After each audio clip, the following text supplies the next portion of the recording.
Welcome back as we unpack Congressman Dan Crenshaw's proactive proposal to regain control of our border through strict enforcement of existing immigration law and an aggressive surgical counterattack aimed at Mexican drug cartels.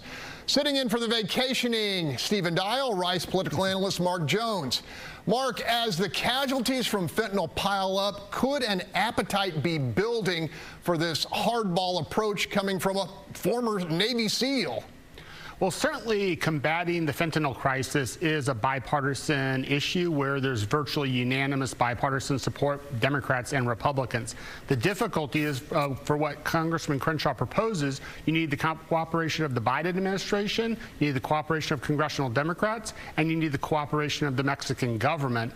Those first two are difficult. That third one is next to impossible, at least until after the 2024 Mexican presidential elections.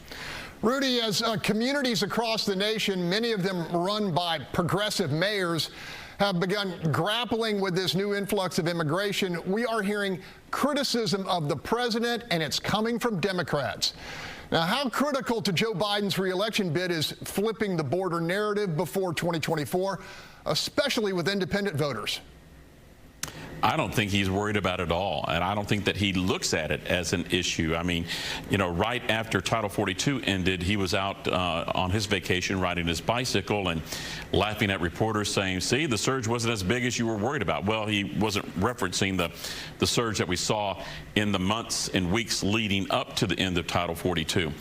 But as for the big election issue nationwide, I don't think the border issue really will make a difference at the ballot box. But where it will make a difference, I think, in the ballot box is down in South Texas, those border communities. I think we're already seeing that. We're seeing a lot of frustration from residents there who typically and traditionally that's been a blue area of the state, but now it's starting to turn a little purple, maybe get a little bit more red going in there.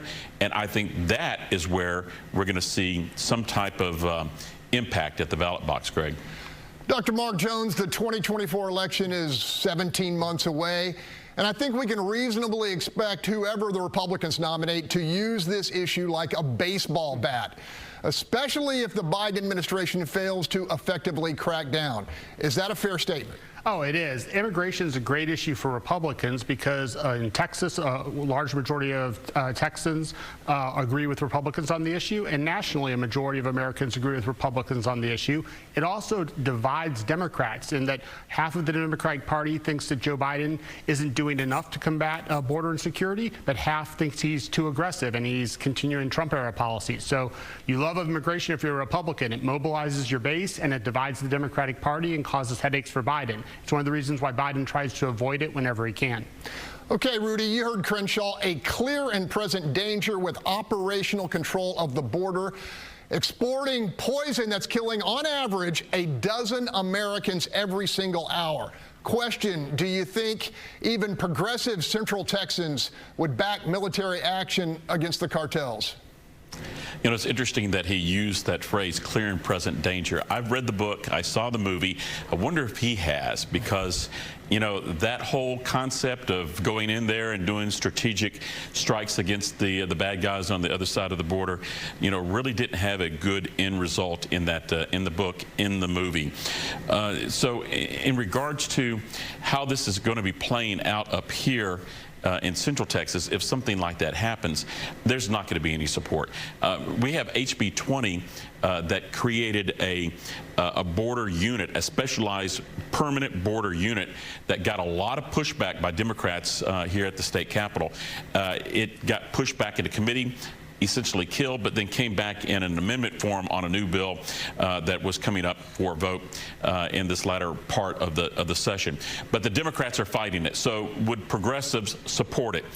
I don't think so. Not a snowball's chance on the Rio Grande.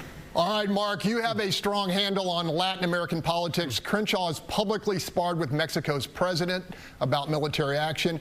What are the ramifications if over time the congressman's proposal gains meaningful support?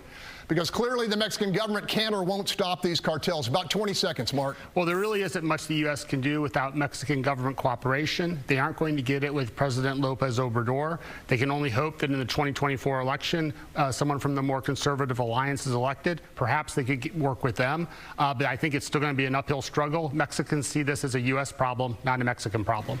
Okay, let's leave it there. To see this interview and others, go to our Fox Station's YouTube pages and continue the conversation with us on social media.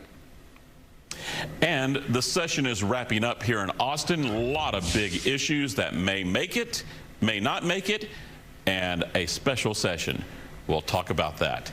We'll see you then. And don't forget to let us know what you think the issue is.